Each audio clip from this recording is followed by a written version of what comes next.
Hi hello ನಮಸ್ಕಾರ ಸ್ನೇಹಿತರೆ, welcome back to poster.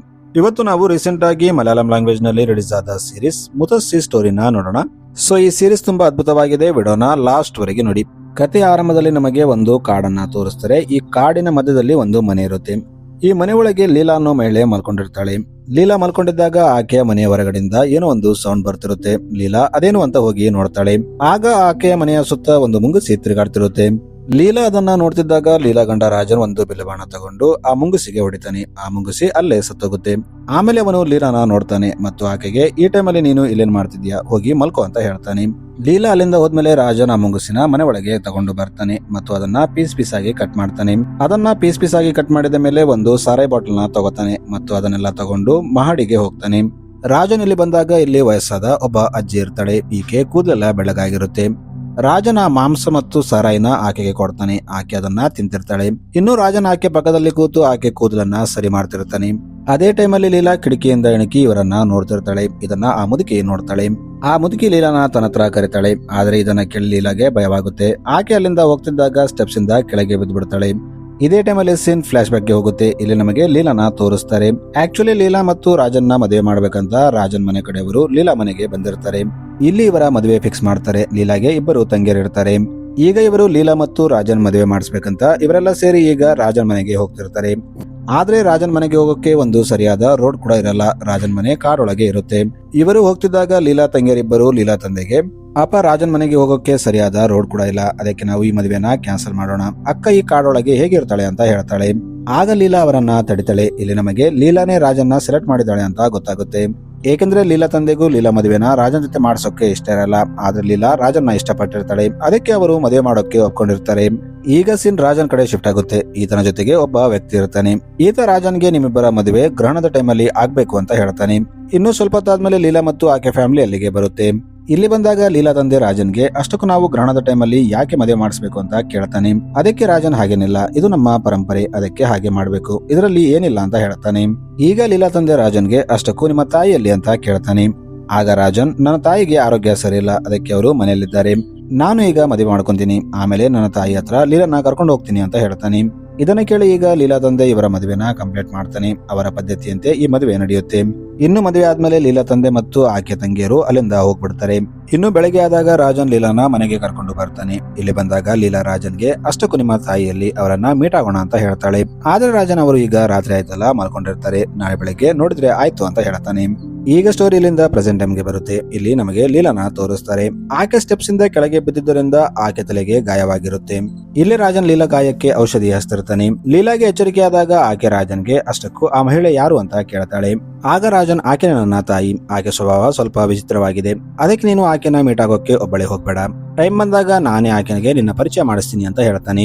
ಅದಕ್ಕೆ ಲೀಲಾ, ನಿನ್ನೆ ಅವರು ಮುಂಗ್ಸಿ ಮಾಂಸವನ್ನ ಬೇಯಿಸದೆ ತಿಂತಿದ್ರು, ಅದನ್ನ ನೋಡಿ ನನಗೆ ವಾಮಿಟ್ ಬಂದಂಗ ಆಯ್ತು ಅಂತ ಹೇಳ್ತಾಳೆ.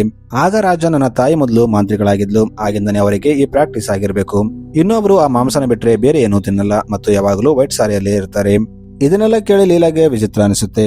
ಇನ್ನು ಸ್ವಲ್ಪ ಹೊತ್ತಾದ್ಮೇಲೆ ಲೀಲಾ ರಾಜನ ಹತ್ರ ಬರ್ತಾಳೆ ಮತ್ತು ಆತನಿಗೆ ಮನೆಯಲ್ಲಿ ಅಡುಗೆ ಮಾಡೋಕೆ ಯಾವ ಸಾಮಾನಿಲ್ಲ, ನಾನು ಮಾರ್ಕೆಟ್ಗೆ ಹೋಗಿ ಏನಾದ್ರು ತರ್ತೀನಿ ಅಂತ ಹೇಳ್ತಾಳೆ. ಇದನ್ನ ಕೇಳಿ ರಾಜನ್ ಆಯ್ತು ಅಂತ ಆಕೆಗೆ ಸ್ವಲ್ಪ ದುಡ್ಡು ಕೊಡ್ತಾನೆ ಮತ್ತು ನೀನು ಹೋಗಿ ಬಾ, ಆದ್ರೆ ಯಾರ ಜೊತೆನೂ ಜಾಸ್ತಿ ಮಾತಾಡ್ಬೇಡ, ಏಕೆಂದ್ರೆ ಊರವರು ನಮ್ಮ ಮನೆ ಬಗ್ಗೆ ವಿಚಿತ್ರವಾಗಿ ಮಾತಾಡ್ತಾರೆ ಅಂತ ಹೇಳ್ತಾನೆ. ಈಗ ಲೀಲಾ ಮಾರ್ಕೆಟ್ಗೆ ಹೋಗ್ತಾಳೆ ಮತ್ತು ತನಗೆ ಬೇಕಾದ ಎಲ್ಲಾ ಸಾಮಾನ ತಗೊಂಡು ವಾಪಸ್ ತನ್ನ ಮನೆಗೆ ಬರ್ತಿರ್ತಾಳೆ. ಅದೇ ಟೈಮಲ್ಲಿ ಆಕೆಗೆ ದಾರಿಯಲ್ಲಿ ಒಬ್ಬ ಹೂ ಮಾರೋ ಮಹಿಳೆ ಕಾಣ್ತಾಳೆ. ಲೀಲಾ ಆಕೆನ ತಡೆದು ಆಕೆಯಿಂದ ಹೂ ತಗೋತಾಳೆ. ಆ ಹೂ ಮಾರೋ ಮಹಿಳೆ ಲೀಲಾನ ನೋಡಿ, ನೀನು ರಾಜನ್ ಹೆಂಡತಿ ತಾನೆ ಅಂತ ಕೇಳ್ತಾಳೆ. ಅದಕ್ಕೆ ಲೀಲಾ ಹೌದು ಅಂತ ಹೇಳ್ತಾಳೆ. ಆಗ ಮಹಿಳೆ ಲೀಲಾಗೆ, ನೀನು ಮದುವೆ ಆಗೋಕ್ಕಿಂತ ಮುಂಚೆ ರಾಜನ್ ಮತ್ತು ಅವನ ಕುಟುಂಬದ ಬಗ್ಗೆ ಏನು ಕೇಳಿಲ್ವಾ, ಅದೊಂದು ಶಾಪಿತ ಮನೆ ಅಂತ ಹೇಳ್ತಾಳೆ. ಮತ್ತು ಆ ಶಾಪಿತ ಮನೆಯಿಂದಾಗಿ ಊರೆಲ್ಲ ಶಾಪಿತವಾಗಿದೆ. ಈ ಊರಲ್ಲಿ ಯಾರಿಗೂ ಮಕ್ಕಳಾಗಲ್ಲ, ಯಾರಾದ್ರೂ ಅಪ್ಪಿತಪ್ಪಿ ಪ್ರೆಗ್ನೆಂಟ್ ಆದ್ರೆ ಅವರ ಮಗು ಬಿದ್ದೋಗುತ್ತೆ ಅಂತ ಹೇಳ್ತಾಳೆ. ಕಳೆದ 10 ವರ್ಷಗಳಿಂದ ಈ ಊರಲ್ಲಿ ಒಂದು ಮಗುನು ಹುಟ್ಟಿಲ್ಲ ಅಂತ ಹೇಳ್ತಾಳೆ. ಇನ್ನು ನಿಮ್ಮ ಮನೆಯ ಪಕ್ಕದಲ್ಲೇ ಒಂದು ಫ್ಯಾಮಿಲಿ ಇರ್ತಿತ್ತು ಅಂತ ಆ ಫ್ಯಾಮಿಲಿ ಬಗ್ಗೆ ಹೇಳೋಕೆ ಸ್ಟಾರ್ಟ್ ಮಾಡ್ತಾಳೆ. ಒಂದು ದಿನ ಆ ಮಹಿಳೆ ಗಿಡಮೂಲಿಕೆನ ತಗೋಬೇಕಂತ ರಾಜನ್ ಮನೆಯ ಪಕ್ಕದಲ್ಲಿ ಹೋಗಿರ್ತಾಳೆ ಮತ್ತು ಅಲ್ಲಿ ಒಂದು ಗಿಡನ ಕೀಳ್ತಾಳೆ. ಆ ಗಿಡನ ಕಿತ್ತಿದಾಗ ಅದರಲ್ಲಿ ಬಿಳಿ ಕೂದಲಿರುತ್ತೆ. ಆ ಬಿಳಿ ಕೂದಲು ಮಹಿಳೆಯನ್ನ ಗಟ್ಟಿಯಾಗಿ ಹಿಡ್ಕೊಳ್ಳುತ್ತೆ. ಇದರಿಂದ ಆಕೆ ಸ್ವಲ್ಪ ಹೊತ್ತು ಒದ್ದಾಡಿ ಅಲ್ಲೇ ಸತ್ತೋಗ್ತಾಳೆ. ಇನ್ನು ಈ ವಿಷಯ ಆ ಮಹಿಳೆಯ ಗಂಡನಿಗೆ ಗೊತ್ತಾದಾಗ ಆತ ಊರವರನ್ನೆಲ್ಲ ಸೇರಿಸ್ತಾನೆ. ಮತ್ತು ರಾಜನ್ ಮನೆಯಲ್ಲಿ ಒಬ್ಬ ಮುದುಕಿದ್ದಾಳೆ, ಆಕೆ ರಾಜನ್ ತಾಯಿ. ಆಕೆಯಿಂದನೇ ಊರಲ್ಲಿ ಇಂತಹ ಸಮಸ್ಯೆಗಳು ಬರ್ತಾ ಇದೆ. ಅದಕ್ಕಾಗಿ ಆ ಮಹಿಳೆಯನ್ನ ಸಾಯಿಸಿದ್ರೆ ಈ ಊರಲ್ಲಿರೋ ಎಲ್ಲಾ ಸಮಸ್ಯೆಗೆ ಪರಿಹಾರ ಸಿಗುತ್ತೆ ಅಂತ ಹೇಳ್ತಾನೆ. ಈಗ ಊರವರೆಲ್ಲ ಆ ಮಹಿಳೆಯನ್ನ ಸಾಯಿಸ್ಬೇಕಂತ ಆಕೆ ಮನೆ ಕಡೆ ಹೋಗ್ತಿರ್ತಾರೆ. ಇವರು ಇಲ್ಲಿಗೆ ಬಂದಾಗ ಒಬ್ಬ ವ್ಯಕ್ತಿ ರಾಜನ್ ಮನೆ ಒಳಗೆ ಹೋಗ್ತಾನೆ. ಆಗ ಸಡನ್ ಆಗಿ ಡೋರ್ ಕ್ಲೋಸ್ ಆಗುತ್ತೆ. ಅವನು ಎಷ್ಟೇ ಪ್ರಯತ್ನ ಮಾಡಿದ್ರು ಅದನ್ನ ಓಪನ್ ಮಾಡೋಕೆ ಆಗ್ತಿರಲ್ಲ. ಇನ್ನು ಹೊರಗಡೆ ಇದ್ದ ಇಬ್ಬರು ವ್ಯಕ್ತಿಗಳು ಅದನ್ನ ಓಪನ್ ಮಾಡೋಕೆ ಟ್ರೈ ಮಾಡ್ತಿರ್ತಾರೆ. ಆದ್ರೆ ಅವರಿಂದನೂ ಅದು ಆಗಲ್ಲ. ಇನ್ನು ಸ್ವಲ್ಪ ದಿನ ಆದ್ಮೇಲೆ ಊರವರಿಗೆ ಒಳಗಿದ್ದ ವ್ಯಕ್ತಿ ಜೊತೆ ಏನಾಯ್ತು ಅಂತ ಗೊತ್ತಾಗಲ್ಲ. ಇನ್ನು ಹೊರಗಿದ್ದ ಇಬ್ಬರು ವ್ಯಕ್ತಿಗಳು ಕೂಡ ಕಾಣೆಯಾಗಿರ್ತಾರೆ. ಆಗಿಂದ ಊರವರು ರಾಜನ ಮನೆ ಕಡೆ ಹೋಗಕ್ಕೆ ಭಯ ಪಡ್ತಿರ್ತಾರೆ. ಅದಕ್ಕೆ ಯಾರು ಆ ಕಡೆ ಹೋಗ್ತಿರಲ್ಲ. ಇದನ್ನೆಲ್ಲ ಕೇಳಿ ಲೀಲಾಗೆ ವಿಚಿತ್ರ ಅನಿಸುತ್ತೆ. ಆದ್ರೂ ಆಕೆ ಅದರ ಕಡೆ ಜಾಸ್ತಿ ಗಮನ ಕೊಡಲ್ಲ. ಈಗ ಆಕೆ ಮನೆಗೆ ಬಂದಾಗ ಒಂದು ರೂಮ್ ಓಪನ್ ಆಗಿರೋದನ್ನ ನೋಡ್ತಾಳೆ. ಆಕೆ ಅದರೊಳಗೆ ಹೋಗ್ತಾಳೆ. ಇನ್ನು ಆಕೆ ಆ ರೂಮ್ ಒಳಗೆ ಹೋಗಿದಾಗ ಅಲ್ಲಿ ತುಂಬಾ ಬೊಂಬೆಗಳನ್ನ ನೇತಾಕಿರ್ತಾರೆ. ಅದನ್ನು ನೋಡಿ ಆಕೆ ಶಾಕ್ ಆಗ್ತಾಳೆ. ಈಗ ಆಕೆ ಒಂದು ಕನ್ನಡಿ ಮುಂದೆ ನಿಂತಾಗ ಅಚಾನಕ್ ಆಗಿ ಆಕೆಗೆ ರಾಜನ್ ತಾಯಿ ಕಾಣ್ತಾಳೆ. ಈಕೆ ಲೀಲಾನ ನೋಡಿ ಲೀಲಾ ಅಂತ ಕರಿತಿರ್ತಾಳೆ. ಅದೇ ಟೈಮಲ್ಲಿ ಅಲ್ಲಿ ರಾಜನ್ ಬರ್ತಾನೆ. ಈತ ಬಂದು ಲೀಲಾಗೆ, ಈ ಬೊಂಬೆಗಳಲ್ಲಿ ಕೆಟ್ಟ ಆತ್ಮಗಳಿವೆ. ನಮ್ಮ ಪೂರ್ವಜರೆಲ್ಲ ಇದೇ ಕೆಲಸ ಮಾಡ್ತಿದ್ರು. ನಮ್ಮ ತಾಯಿ ಕೂಡ ಇದೇ ಕೆಲಸ ಮಾಡ್ತಿದ್ಲು. ಈಗ ಅವರ ಕೆಲಸನ ನಾನು ಕಂಟಿನ್ಯೂ ಮಾಡ್ಕೊಂಡು ಹೋಗ್ತಾ ಇದ್ದೀನಿ. ಆದ್ರೆ ನಾನು ಯಾವತ್ತೂ ಈ ಕೆಲಸನ ಮಾಡಲ್ಲ. ಕೇವಲ ದುಡ್ಡಿನ ಅವಶ್ಯಕತೆ ಇದ್ದಾಗ ಜನರಿಗೆ ಹೆಲ್ಪ್ ಮಾಡ್ತೀನಿ ಅಂತ ಹೇಳ್ತಾನೆ. ಹೀಗಿದ್ದಾಗ ಒಂದು ದಿನ ರಾಜನ್ ಮತ್ತು ಲೀಲಾ ಎಲ್ಲೋ ಹೋಗಿ ಬರ್ತಿರ್ತಾರೆ. ಇವರು ದಾರಿಯಲ್ಲಿ ವಾಪಸ್ ಬರ್ತಿದ್ದಾಗ ಅಚಾನಕ್ ಆಗಿ ಲೀಲಾ ಮೂರ್ಛೆ ಹೋಗ್ತಾಳೆ. ಇನ್ನು ಅದೇ ಟೈಮಲ್ಲಿ ಆ ಹೂ ಮಾರ್ತಿದ್ದ ಮಹಿಳೆ ಕೂಡ ಅಲ್ಲಿಂದ ಹೋಗ್ತಿರ್ತಾಳೆ. ಈಕೆ ಲೀಲಾ ಮೂರ್ಛೆ ಹೋಗಿರೋದನ್ನ ನೋಡಿ ಆಕೆ ಹತ್ರ ಬರ್ತಾಳೆ. ಇನ್ನು ಲೀಲಾ ಕೈಮುಟ್ಟಿ ನೋಡಿ ರಾಜನ್ಗೆ ಕಂಗ್ರಾಚುಲೇಷನ್ಸ್ ಅಂತ ಹೇಳ್ತಾಳೆ. ಯಾಕಂದ್ರೆ ಲೀಲಾ ಈಗ ಪ್ರೆಗ್ನೆಂಟ್ ಆಗಿರ್ತಾಳೆ. ಇನ್ನೊಂದು ಕಡೆ ನಮಗೆ ರಾಜನ್ ತಾಯಿನ ತೋರಿಸ್ತಾರೆ. ಈಕೆ ಮನೆಯಲ್ಲಿ ಕೂತು ಅದನ್ನೆಲ್ಲ ನೋಡ್ತಿರ್ತಾಳೆ ಮತ್ತು ತುಂಬಾ ಖುಷಿ ಆಗ್ತಾಳೆ. ರಾಜನ್ ಕೂಡ ತುಂಬಾ ಖುಷಿ ಆಗಿರ್ತಾನೆ. ಅವನು ಲೀಲಾನ ಕರ್ಕೊಂಡು ತನ್ನ ತಾಯಿ ಹತ್ರ ಬರ್ತಾನೆ ಮತ್ತು ಲೀಲಾ ಪ್ರೆಗ್ನೆಂಟ್ ಆಗಿರೋ ವಿಷಯ ಹೇಳ್ತಾನೆ. ಆದ್ರೆ ರಾಜನ್ ತಾಯಿ ಇದನ್ನ ಕೇಳಿ ಖುಷಿ ಆಗಲ್ಲ. ಆಕೆ ರಾಜನ್ಗೆ ಇದರಲ್ಲಿ ಏನೋ ವಿಶೇಷ ಇದೆ, ನಿನ್ನಂತೆ ಇನ್ನೊಬ್ಬ ನಾಲಾಯಕ ಈ ಮನೆಗೆ ಬರ್ತಾನೆ ಅಂತ ಹೇಳ್ತಾಳೆ. ಇದನ್ನ ಕೇಳಿ ಲೀಲಾಗೆ ತುಂಬಾ ಬೇಜಾರಾಗುತ್ತೆ. ಆಕೆ ಕೋಪದಲ್ಲಿ ಅಲ್ಲಿಂದ ಹೋಗ್ಬಿಡ್ತಾಳೆ. ರಾಜನ್ ತನ್ನ ತಾಯಿಗೆ, ನೀನೇ ಹೇಳಿದ್ಯಲ್ಲ ನಿನಗೆ ಒಬ್ಬ ವಾರಸುದಾರ ಬೇಕಂತ, ಈಗ ನೋಡಿದ್ರೆ ಈ ರೀತಿ ಮಾತಾಡ್ತಿದ್ಯಾ ಅಂತ ಹೇಳ್ತಾಳೆ. ಇದನ್ನ ಕೇಳಿ ರಾಜನ್ ತಾಯಿ ನಗೋಕ್ಕೆ ಸ್ಟಾರ್ಟ್ ಮಾಡ್ತಾಳೆ. ರಾಜನ್ ತನ್ನ ತಾಯಿನ ಬಿಟ್ಟು ಲೀಲಾ ಹತ್ರ ಹೋಗ್ತಾನೆ ಮತ್ತು ಆಕೆಗೆ ಸಮಾಧಾನ ಮಾಡ್ತಾನೆ. ನೀನು ಟೆನ್ಷನ್ ತಗೋಬೇಡ, ನಮ್ಮಮ್ಮ ಸ್ವಲ್ಪ ವಿಚಿತ್ರವಾಗಿದ್ದಾರೆ, ಅವರು ಹೀಗೆ ಮಾತಾಡ್ತಾರೆ, ಬರ್ತಾ ಬರ್ತಾ ಎಲ್ಲ ಸರಿ ಹೋಗುತ್ತೆ ಅಂತ ಹೇಳ್ತಾನೆ. ಆಗ ಲೀಲಾ, ನಾನು ಸ್ವಲ್ಪ ದಿನ ನನ್ನ ತಂದೆ ಹತ್ರ ಹೋಗಿ ಬರ್ಬೇಕು ಅನ್ಕೊಂಡಿದ್ದೀನಿ, ನಾವಿಬ್ರು ಅಲ್ಲಿಗೆ ಹೋಗೋಣ ಅಂತ ಹೇಳ್ತಾಳೆ. ಆದ್ರೆ ರಾಜನ್ ಆಕೆ ಮಾತನ್ನ ಕೇಳಲ್ಲ. ನಾನು ನಿನಗೆ ಮೊದ್ಲೇ ಹೇಳಿದ್ನಲ್ಲ, ನನ್ನ ತಾಯಿನ ಬಿಟ್ಟು ನಾನು ಎಲ್ಲಿಗೆ ಬರೋಕ್ಕಾಗಲ್ಲ, ನೀನು ಟೆನ್ಷನ್ ತಗೋಬೇಡ, ಟೈಮ್ ಆದಂಗೆಲ್ಲ ಎಲ್ಲ ಸರಿ ಆಗುತ್ತೆ ಅಂತ ಹೇಳ್ತಾನೆ. ಇದನ್ನ ಕೇಳಿ ಲೀಲಾ ಕೂಡ ಈಗ ಆ ಮುದುಗಿ ಜೊತೆ ಚೆನ್ನಾಗಾಗ್ಬೇಕಂತ ಟ್ರೈ ಮಾಡ್ತಿರ್ತಾಳೆ. ಇನ್ನೊಂದು ಕಡೆ ರಾಜನ್ ಕೂಡ ಲೀಲಾನ ತುಂಬಾ ಇಷ್ಟ ಪಡ್ತಿರ್ತಾನೆ. ಅವನು ಆಕೆನ ತುಂಬಾ ಚೆನ್ನಾಗಿ ನೋಡ್ಕೊತಿರ್ತಾನೆ. ಇದರಿಂದ ಲೀಲಾ ಕೂಡ ತುಂಬಾ ಖುಷಿಯಾಗಿರ್ತಾಳೆ. ಹೀಗಿದ್ದಾಗ ಲೀಲಾ ಒಂದು ದಿನ ಮನೆಯಲ್ಲಿ ಕೆಲಸ ಮಾಡ್ತಿರ್ತಾಳೆ. ಆಗ ಆಕೆಗೆ ಒಂದು ಚರ್ಮದ ಹಲಿಗೆ ಸಿಗುತ್ತೆ. ಅದರ ಮೇಲೆ ಏನೋ ಒಂದು ಮಂತ್ರನ ಬರೆದಿರ್ತಾರೆ. ಅದನ್ನ ನೋಡಿ ಲೀಲಾಗೆ ಏನು ಅರ್ಥವಾಗಲ್ಲ, ಯಾಕಂದ್ರೆ ಅದು ಬೇರೆ ಭಾಷೆಯಲ್ಲಿ ಬರೆದಿರುತ್ತೆ. ಈಗ ಲೀಲಾ ಅದನ್ನ ಸೈಡಿಗಿಟ್ಟು ಕಿಚನ್ಗೆ ಹೋಗ್ತಾಳೆ ಮತ್ತು ಅಲ್ಲಿ ತರಕಾರಿನ ಕಟ್ ಮಾಡ್ತಿರ್ತಾಳೆ. ಆಗ ಅಚಾನಕ್ ಆಗಿ ಆಕೆ ಬೆರಳು ಕಟ್ ಆಗುತ್ತೆ. ಇದೇ ಟೈಮಲ್ಲಿ ನಮಗೆ ಆ ಮುದುಕಿನ ತೋರಿಸ್ತಾರೆ. ಆಕೆ ಬಾಯಲ್ಲಿ ರಕ್ತ ಇರುತ್ತೆ. ಆಕೆ ಲೀಲಾನ ತನ್ನ ಹತ್ರ ಕರೀತಾಳೆ. ಆಗ ಲೀಲಾ ಒಂದು ಸಾರಾಯಿ ಬಾಟ್ಲಿ ತಗೊಂಡು ಆಕೆ ಹತ್ರ ಹೋಗ್ತಾಳೆ. ಲೀಲಾ ಇಲ್ಲಿ ಬಂದಾಗ ಆ ಮುದುಕಿಗೆ ಲೀಲಾ ಕೈಯಲ್ಲಿ ಕಟ್ಟಾಗಿದೆ ಅಂತ ಗೊತ್ತಾಗಿರುತ್ತೆ. ಅದಕ್ಕೆ ಆ ಮುದುಕಿ ಲೀಲಾ ಬೆರಳನ್ನ ತನ್ನ ಬಾಯೊಳಗೆ ಇಟ್ಕೋತಾಳೆ ಮತ್ತು ಆಕೆ ರಕ್ತನ ಕುಡಿತಿರ್ತಾಳೆ. ಆಮೇಲೆ ಲೀಲಾಗೆ, ನಿನ್ನ ರಕ್ತ ತುಂಬಾ ಪ್ಯೂರ್ ಆಗಿದೆ, ನಿನಗೆ ಒಳ್ಳೆ ಮಗು ಹುಡ್ತಾನೆ, ಟೆನ್ಷನ್ ತಗೋಬೇಡ ಅಂತ ಹೇಳ್ತಾಳೆ. ಇದನ್ನ ಕೇಳಿ ಲೀಲಾಗೆ ಭಯವಾಗುತ್ತೆ. ಆಕೆ ಅಲ್ಲಿಂದ ಓಡೋಗ್ತಾಳೆ. ಇನ್ನು ರಾತ್ರಿ ಆದಾಗ ಲೀಲಾ ಮಾಂಸ ಮತ್ತು ಸಾರೆನ ತಗೊಂಡು ಆ ಮುದುಕಿ ಹತ್ರ ಹೋಗ್ತಾಳೆ. ಇಲ್ಲಿ ಬಂದು ನೋಡಿದಾಗ ಆ ಮುದುಕಿ ಯಾರ ಜೊತೆನೋ ಮಾತಾಡ್ತಿರ್ತಾಳೆ. ಆದ್ರೆ ಶಾಕಿಂಗ್ಲಿ ಆ ರೂಮ್ ಅಲ್ಲಿ ಆ ಮುದುಕಿ ಬಿಟ್ರೆ ಯಾರು ಇರಲ್ಲ. ಇನ್ನು ಮಾರನೇ ದಿನ ಬೆಳಗ್ಗೆ ರಾಜನ್ ಎಲ್ಲಿಗೆ ಹೋಗ್ತಿದ್ದಾಗ ಅಲ್ಲಿ ಶ್ರೀಧರ್ ಎಂಬ ಒಬ್ಬ ವ್ಯಕ್ತಿ ಬರ್ತಾನೆ. ಈತ ರಾಜನ್ಗೆ, ನಾನು ನಿನಗೆ ಅಣ್ಣಾಗ್ಬೇಕು, ನಾವಿಬ್ರು ಸಂಬಂಧಿಕರು ಮತ್ತು ನಿನ್ನ ತಾಯಿ ಒಬ್ಬ ಡಾಯನ್, ಆಕೆಯಿಂದಾಗಿ ನಮ್ಮ ಪೂರ್ತಿ ಕುಟುಂಬ ನಾಶವಾಯ್ತು, ಅದಕ್ಕೆ ನೀನೇ ಈಗ ಆಕೆನ ಮುಗಿಸಬಹುದು ಅಂತ ಹೇಳ್ತಾನೆ. ಇದನ್ನ ಕೇಳಿ ರಾಜನ್ಗೆ ತುಂಬಾ ಕೋಪ ಬರುತ್ತೆ. ಅವನು ಶ್ರೀಧರ್ಗೆ ಬೈತಾನೆ ಮತ್ತು ನೀನು ಹೇಗೆ ನನ್ನ ತಾಯಿನ ಡಾಯನ್ ಅಂದಿ ಅಂತ ಕೇಳ್ತಾನೆ. ಆಗ ಶ್ರೀಧರ್ ರಾಜನ್ಗೆ, ನೀನು ಲೀಲಾ ಜೊತೆ ಮದುವೆ ಆಗುವಂತ ನಿನ್ನ ತಾಯಿ ತಾನೇ ಹೇಳಿದ್ದು. ಲೀಲಾ ಹೊಟ್ಟೆಯಲ್ಲಿರೋ ಮಗು ಒಂದು ರಾಕ್ಷಸ. ಆ ರಾಕ್ಷಸನಿಗೆ ಲೀಲಾ ಜನ್ಮ ಕೊಟ್ಟ ಮೇಲೆ ನಿನ್ನ ತಾಯಿ ಅದನ್ನ ಯೂಸ್ ಮಾಡ್ತಾಳೆ. ಇದರಿಂದ ಆಕೆಗೆ ತುಂಬಾ ಪವರ್ ಸಿಗುತ್ತೆ. ಆಗ ಆಕೆ ಈ ಲೋಕನ ನಾಶ ಮಾಡ್ತಾಳೆ ಅಂತ ಹೇಳ್ತಾನೆ. ಆದ್ರೆ ರಾಜನ್ ಅವನ ಮಾತನ್ನ ಕೇಳಲ್ಲ. ಅವನಿಗೆ ತುಂಬಾ ಕೋಪ ಬರುತ್ತೆ. ಅದಕ್ಕೆ ಅವನು ಅವನನ್ನ ಬೈದು ಅಲ್ಲಿಂದ ಹೋಗ್ಬಿಡ್ತಾನೆ.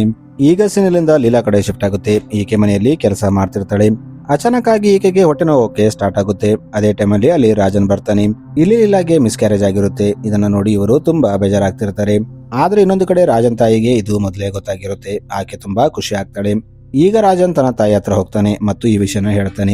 ಇದನ್ನ ಕೇಳಿ ರಾಜನ್ ತಾಯಿ, ಟೆನ್ಷನ್ ತಗೋಬೇಡ, ಇದೆಲ್ಲ ಕಾಮನ್, ಆಕೆಗೆ ಒಂದು ಮಗು ಹುಟ್ಟುತ್ತೆ, ಅದೇ ಈ ವಂಶದ ವಾರಸುದಾರ ಆಗ್ತಾನೆ ಅಂತ ಹೇಳ್ತಾಳೆ. ಇದನ್ನ ಕೇಳಿ ರಾಜನ್ ತುಂಬಾ ಖುಷಿ ಆಗ್ತಾನೆ. ಅವನು ಲೀಲಾ ಹತ್ರ ಬಂದು ಇದೇ ವಿಷಯನ ಹೇಳ್ತಾನೆ. ಆದ್ರೆ ಲೀಲಾ ಮಾತ್ರ ಈಗಲೂ ತುಂಬಾ ಬೇಜಾರಲ್ಲಿರ್ತಾಳೆ. ಈಗ ಲೀಲಾ ಅಲ್ಲಿಂದ ಆ ಮುದುಕಿ ಹತ್ರ ಹೋಗ್ತಾಳೆ ಮತ್ತು ಆಕೆಗೆ ನಿಜ ಹೇಳಿ, ಈ ಊರಲ್ಲಿ ಯಾಕೆ ಹೆಣ್ಮಕ್ಳು ತಾಯಿ ಆಗೋಕೆ ಆಗಲ್ಲ, ಈ ಮನೆ ನಿಜವಾಗ್ಲೂ ಶಾಪಿತನ ಅಂತ ಕೇಳ್ತಾಳೆ. ಆಗ ಮುದುಕಿ ಲೀಲಾನ ತನ್ನ ಹತ್ರ ಹೇಳ್ಕೊತಾಳೆ ಮತ್ತು ಆಕೆ ಹೊಟ್ಟೆ ಮೇಲೆ ಕೈ ಇಟ್ಟು, ನೀನು ಆದಷ್ಟು ಬೇಗ ತಾಯಿ ಆಗ್ತೀಯ, ನೀನು ತಾಯಿ ಆದ್ಮೇಲೆ ಈ ಊರಲ್ಲಿರೋ ಮಹಿಳೆಯರು ಕೂಡ ತಾಯಿಯರಾಗ್ತಾರೆ ಅಂತ ಹೇಳ್ತಾಳೆ. ಈಗ ಸೀನಿನಿಂದ ರಾತ್ರಿ ಟೈಮ್ಗೆ ಶಿಫ್ಟ್ ಆಗುತ್ತೆ. ಆ ಮುದುಕಿ ತನ್ನ ರೂಮಲ್ಲಿ ಯಾವುದೋ ಒಂದು ರಿಚುವಲ್ ನ ಮಾಡ್ತಿರ್ತಾಳೆ. ಇನ್ನು ಅದೇ ಟೈಮಲ್ಲಿ ನಮಗೆ ಲೀಲಾನ ತೋರಿಸ್ತಾರೆ. ಈಕೆ ಜೊತೆ ಯಾರೋ ಬಲಾತ್ಕಾರ ಮಾಡ್ತಿರೋ ತರ ಈಕೆಗೆ ಅನಿಸ್ತಿರುತ್ತೆ. ಆಕ್ಚುಲಿ ಈಕೆ ಮಲ್ಕೊಂಡಿರ್ತಾಳೆ. ಆಗ ಲೀಲಾಗೆ ಸಡನ್ ಆಗಿ ಎಚ್ಚರಿಕೆ ಆಗುತ್ತೆ. ಆಕೆ ಕಣ್ಣು ತೆರೆದು ನೋಡಿದಾಗ ಆಕೆ ಮುಂದೆ ಒಂದು ರಾಕ್ಷಸನ ನೆರಳಿರುತ್ತೆ. ಆ ರಾಕ್ಷಸನ ನೆರಳು ಲೀಲಾ ಎದ್ದಿರೋದನ್ನ ನೋಡಿ ಅಲ್ಲಿಂದ ಓಡೋಗುತ್ತೆ. ಇದನ್ನು ನೋಡಿ ಲೀಲಾಗೆ ಏನು ಅರ್ಥವಾಗಲ್ಲ. ಆಕೆ ತುಂಬಾ ಭಯಪಡ್ತಿರ್ತಾಳೆ.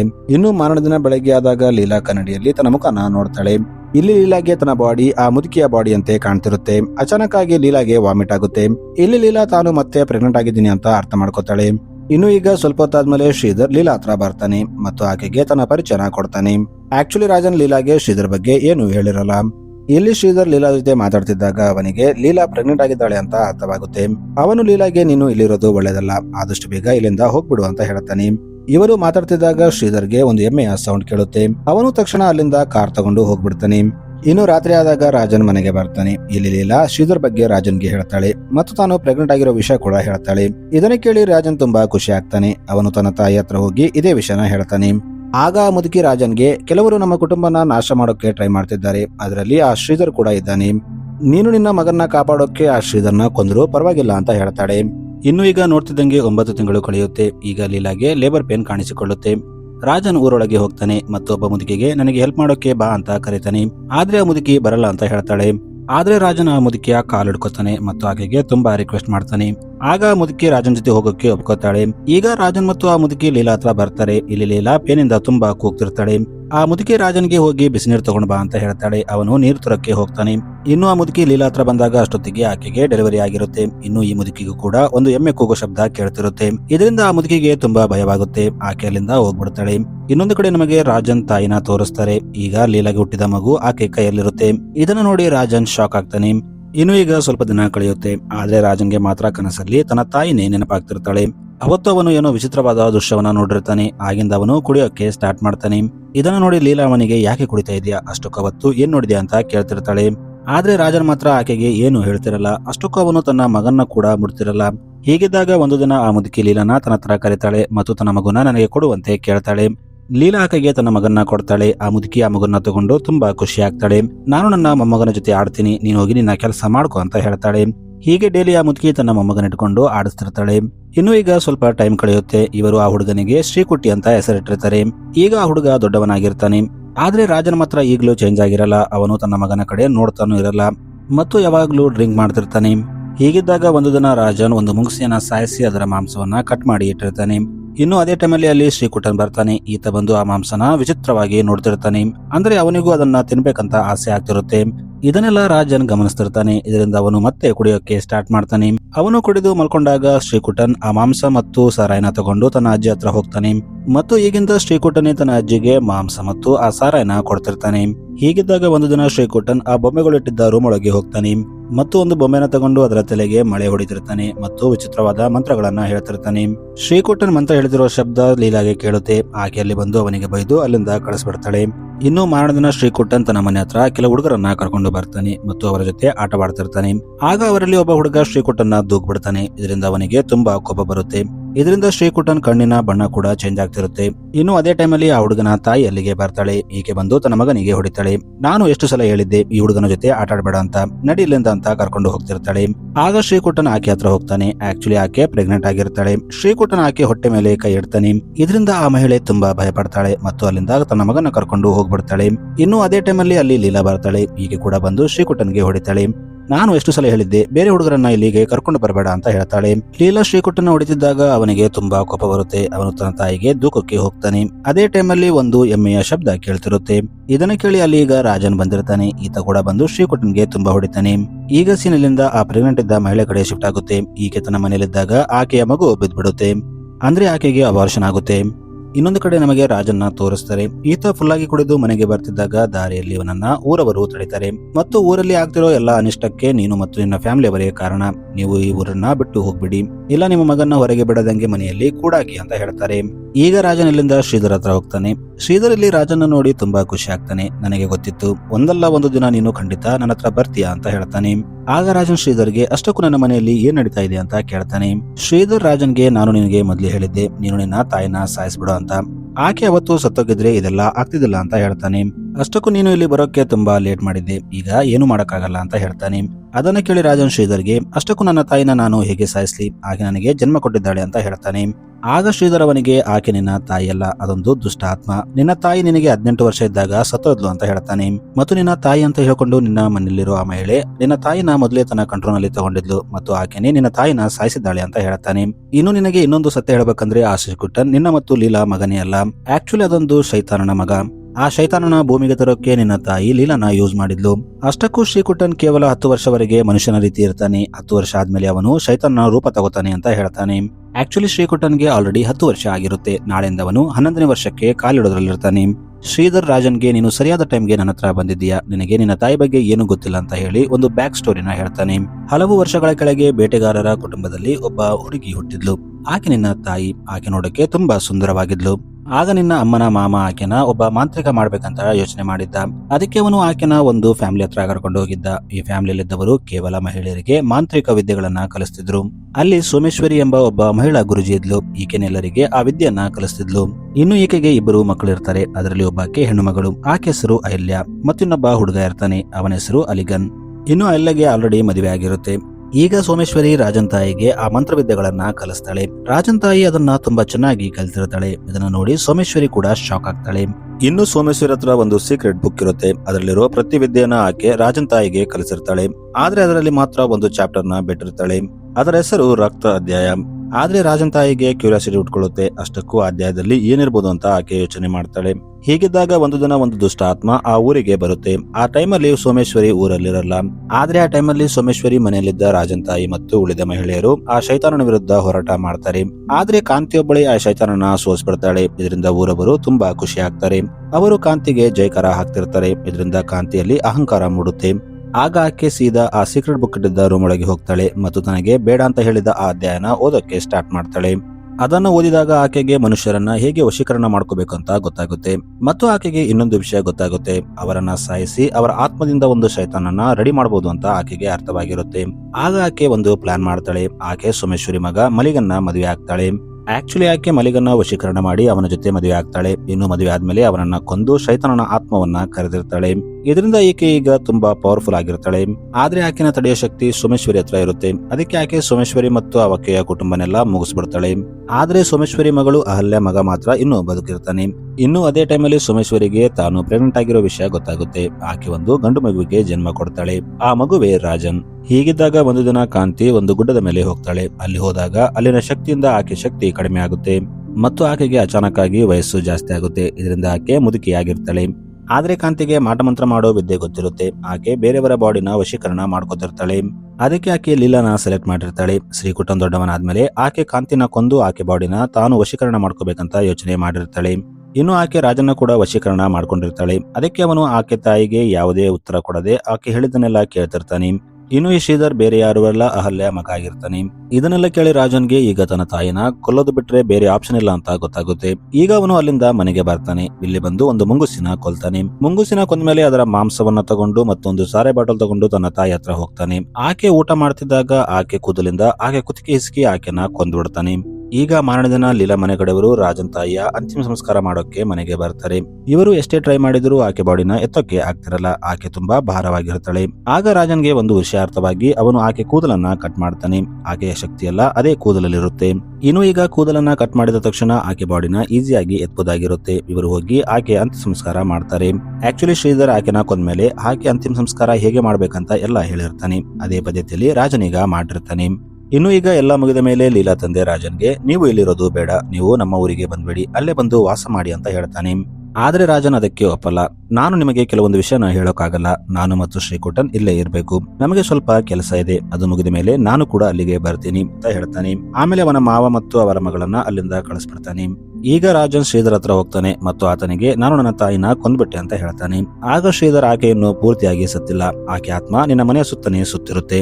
ಆಕೆನ ಪೂರ್ತಿಯಾಗಿ ಮುಗಿಸ್ಬೇಕಂದ್ರೆ ಆಕೆ ಆತ್ಮನ ಕೂಡ ಕೊಲ್ಬೇಕು. ಆಮೇಲೆ ನೀನು ನಿನ್ನ ಮಗ ಶ್ರೀಕುಟ್ಟನ ಕೂಡ ಕೊಲ್ಬೇಕು ಅಂತ ಹೇಳ್ತಾನೆ. ಇದನ್ನ ಕೇಳಿ ರಾಜನ್ ಶಾಕ್ ಆಗ್ತಾನೆ. ಆದ್ರೆ ಅವನು ತನ್ನ ಹೆಂಡತಿ ಲೀಲಾಗೆ ಇದರ ಬಗ್ಗೆ ಏನು ಹೇಳಲ್ಲ. ಇನ್ನು ಈಗ ಮಾರನೇ ದಿನ ಶ್ರೀಧರ್ ತನ್ನ ಒಬ್ಬ ಅಸಿಸ್ಟೆಂಟ್ ಜೊತೆಗೆ ರಾಜನ್ ಮನೆಗೆ ಬರ್ತಾನೆ. ಇನ್ನು ಇವರು 2 ದಿನಗಳವರೆಗೆ ಶ್ರೀಕುಟ್ಟನ್ ಜೊತೆ ವಿಚಿತ್ರವಾದ ರಿಚುವಲ್ ಗಳನ್ನ ಮಾಡ್ತಾರೆ ಮತ್ತು ಅವನನ್ನ ಒಂದು ಕಂಬಕ್ಕೆ ಕಟ್ಟೋಕೆ ಹೋಗ್ತಾರೆ. ಆ ಮಹಿಳೆ ಅವನನ್ನ ಕಟ್ಟೋಕೆ ತುಂಬಾ ಪ್ರಯತ್ನ ಮಾಡ್ತಾಳೆ. ಆದ್ರೆ ಅವನು ಮಾತ್ರ ತುಂಬಾ ಸ್ಟ್ರಾಂಗ್ ಆಗಿರ್ತಾನೆ. ಅವನು ಆಕೆ ಮಾತನ್ನೇ ಕೇಳ್ತಿರಲ್ಲ. ಆಗ ಶ್ರೀಧರ್ ಮತ್ತು ಆ ಮಹಿಳೆ ಸೇರಿ ತುಂಬಾ ಕಷ್ಟಪಟ್ಟು ಅವನನ್ನ ಕಟ್ಟಾಕ್ತಾರೆ. ಇನ್ನೊಂದು ಕಡೆ ರಾಜನ್ ಲೀಲಾನ ಒಂದು ರೂಮ್ ಅಲ್ಲಿ ಲಾಕ್ ಮಾಡಿರ್ತಾನೆ. ಯಾಕಂದ್ರೆ ಆಕೆಗೆ ಇದರ ಬಗ್ಗೆ ಏನು ಗೊತ್ತಿರಲ್ಲ. ಇನ್ನು ಆಕೆ ಶ್ರೀಕುಟ್ಟನ್ ಜೊತೆ ಇದೆಲ್ಲ ಮಾಡೋದನ್ನ ನೋಡಿ ಆಕೆ ಬಂದು ತಡಿಬಹುದಂತ ಆಕೆನ ರೂಮ್ ಅಲ್ಲಿ ಕೂಡಾಕಿರ್ತಾನೆ. ಈ ಕಡೆ ಶ್ರೀಕುಟ್ಟನ್ ಮಾತ್ರ ತುಂಬಾ ಸ್ಟ್ರಾಂಗ್ ಆಗಿರ್ತಾನೆ. ಅವನು ತನ್ನ ಕಟ್ಟನ್ನ ಬಿಚ್ಕೊಂಡು ಅವರ ಮೇಲೆ ಅಟ್ಯಾಕ್ ಮಾಡ್ತಾನೆ.